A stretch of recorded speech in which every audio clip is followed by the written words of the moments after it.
गांव की उस ठिठुरती सर्द रात में, जहां पड़ोस के घरों से बच्चों के हंसने की आवाजें आ रही थीं, वहीं रामलाल के घर में मौत जैसा सन्नाटा पसरा था।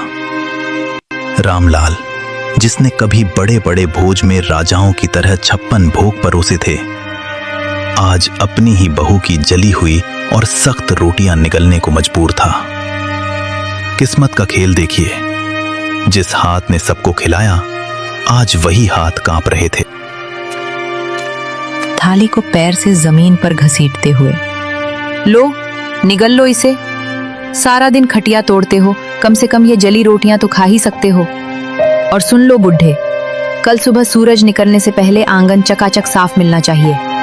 मुफ्त की रोटियां तोड़ना बंद करो।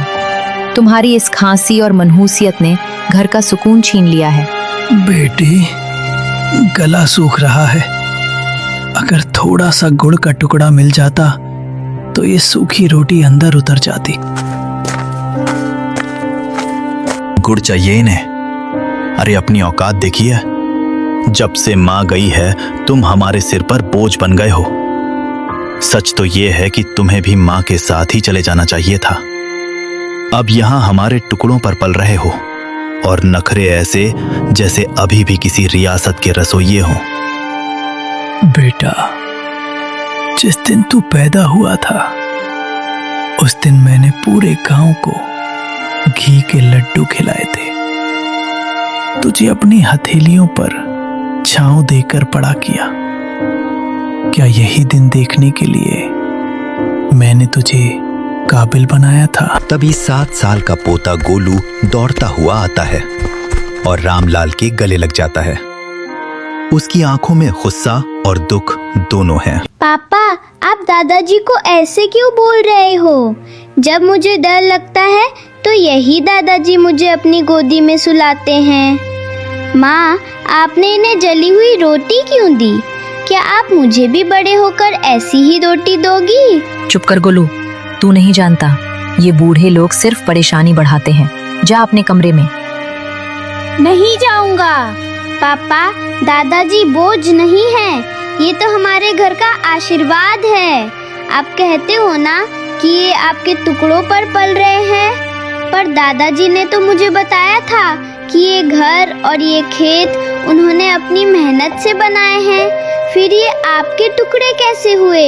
गोलू, तू छोटा है, बड़ों के बीच मत बोल।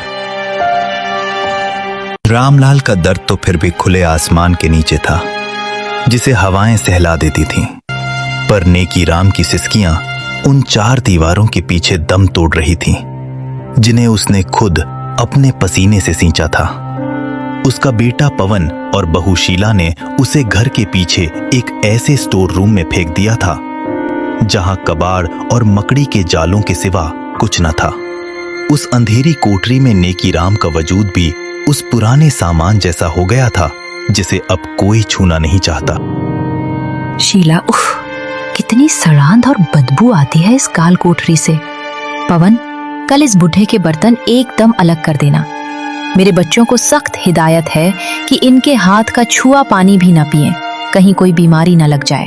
और हाँ, आज इन्हें रात का खाना मत देना, सजा मिलनी चाहिए इन्हें। आज गलती से इन्होंने दीवान खाने के सोफे पर हाथ रख दिया था, सारा सोफा गंदा कर दिया।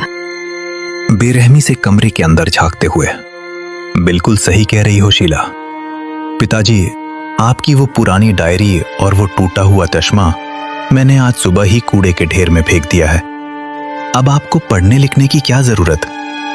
आप बस इस अंधेरे कोने में पड़े रहिए और अपनी मौत का इंतजार कीजिए। हमारी जिंदगी में दखल देना बंद कर दो। बेटा पवन, अपनी जवानी की एक एक पाई जोड़कर मैंने ये आलीशान घर बनाया था, ताकि तू और तेरे बच्चे सुकून से रह सकें। आज उसी घर का एक कोना मुझे नसीब नहीं। आज मुझे ही तू कूड़ा कह रहा है।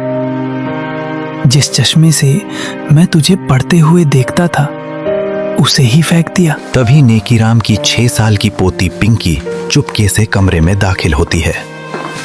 उसके हाथ में एक छोटी सी पानी की बोतल और अपनी टिफिन से बची हुई। सुनो जी, कब तक हम इस पुराने घर और बुढ़े की बीमारी में पैसा लुटाते रहेंगे? देखो, शहर में फ्लैट की कीमतें दिन ब दिन बढ़ती जा रही हैं।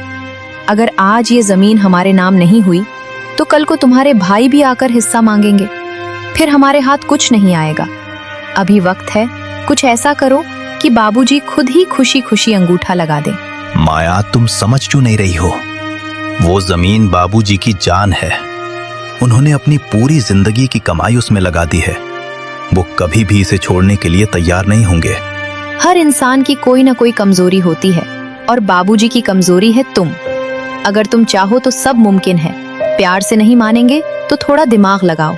लेकिन ये सब ठीक नहीं लग रहा। कहीं बाबूजी को पता चल गया तो? रे, कौन सा हम उनसे कुछ छीन रहे हैं? आखिरकार सब तुम्हारा ही तो है। बस थोड़ा जल्दी अपने नाम करवा रहे हैं। देखो, तुम 4 दिन उनकी खूब सेवा करो। दवा समय पर देना, खाना खुद खिलाना, उनके पास बैठकर बातें करना। उन्हें ऐसा लगे कि तुम ही उनका सबसे बड़ा सहारा हो। कल पूरी तरह पिघल जाए तो किसी दिन पेंशन या बैंक के बहाने कागज ले आना। कहना कि ये जरूरी कागज है, बस औपचारिकता है। वो बिना पढ़े ही तुम पर भरोसा करके अंगूठा लगा देंगे। सुनील, पता नहीं मैं सही कर रहा हूं या गलत, लेकिन अगर अभी कुछ नहीं किया तो आगे बहुत पछताना पड़ेगा। यही समझदारी है। वक्त पर लिया गया फैसला ही इंसान को आगे बढ़ाता है। बस याद रखना, भावनाओं में बहकर मौका मत गंवाना। कोशिश नहीं, काम पूरा करना है। पवन, मैंने सुना है शहर वाले बिल्डर गांव की जमीन के करोड़ों दे रहे हैं। ये बुढ़ा तो इसे दान करने की सोच रहा है। क्या हमें सड़कों पर आना है? अभी मौका है, सेवा का नाटक करो और सारी वसीयत अपने नाम करवा लो। ठीक है रागिनी, आज से मेरा व्यवहार बदल जाएगा। नेकीराम जी को लगेगा कि उनका बेटा सुधर गया है। और फिर शुरू हुआ ममता का नाटक। जो बेटे कल तक पानी का गिलास तक नहीं देते थे, ऐसे ही पवन और रागिनी भी अपने पिता से जमीन लेने के लिए एक गहरी साजिश रच रहे थे। आज वो अपने पिता के पैर दबा रहे थे। रामलाल और नेकीराम को लगा कि शायद भगवान ने उनकी सुन ली। रामलाल का घर। सुनील उन्हें बढ़िया खाना खिला रहा है। बाबूजी, आप आराम करो, आपके कष्ट अब मेरे हैं। नेकीराम का घर। पवन उनके लिए नई धोती लाया है। बापू, मुझे अपनी गलती का एहसास हो गया है। कुछ दिनों बाद दोनों बेटे अपने अपने पिता के पास वही पेंशन वाला बहाना लेकर जाते हैं। सुनील रामलाल से, बाबूजी, बस यहाँ अंगूठा लगा दीजिए। सरकारी वकील ने कहा है कि इससे आपकी बुढ़ापा पेंशन पक्की हो जाएगी और ये घर भी सुरक्षित रहेगा। रामलाल बेटा, तू खुश है तो मैं कहीं भी अंगूठा लगा दूंगा। मुझे तुझ पर पूरा भरोसा है। उधर नेकीराम के घर भी पवन यही नाटक करता है और दोनों मासूम बुजुर्ग अपनी पूरी संपत्ति अपने बेटों के नाम कर देते हैं। जैसे ही कागज हाथ में आते हैं, बेटों और बहुओं के चेहरे से नकाब उतर जाता है। मूसलाधार बारिश हो रही है। चलो अब बाहर निकलो। ये घर मैंने बेच दिया है। अब हम शहर जा रहे हैं। वहां तुम्हारे लिए कोई जगह नहीं है। रामलाल बेटा, ये क्या? अभी तो तू पैर दबा रहा था। वो तो अंगूठा लेने का नाटक था बुढ़े। अब जाओ और कहीं भी मरो। नेकीराम का घर। पवन के साथ। अपनी लाठी उठाओ और निकलो।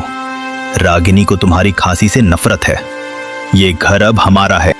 इस तूफान में कहाँ जाऊंगा बेटा? सड़क पे जाओ या शमशान में, हमें क्या। रामलाल अपने घर के बाहर रो रहा है और नेकीराम अपने घर के बाहर। दोनों भीगते हुए गांव के पुराने बरगद के पेड़ के नीचे पहुंचते हैं और एक दूसरे को देख लेते हैं। नेकीराम, तुम यहाँ इस हाल में? रामलाल भाई, जिसे अपना खून समझा वही पानी निकला। मेरे बेटे ने मुझे सड़क पर फेंक दिया। वही आग मेरे घर में भी लगी है दोस्त। हम दोनों का सर्वस्व लुट गया। अब इस दुनिया में हमारा कोई नहीं, सिवाय एक दूसरे के। दोनों बुजुर्ग एक दूसरे का सहारा लेकर अंधेरे में उसी बरगद के पेड़ के नीचे रात बिता देते हैं।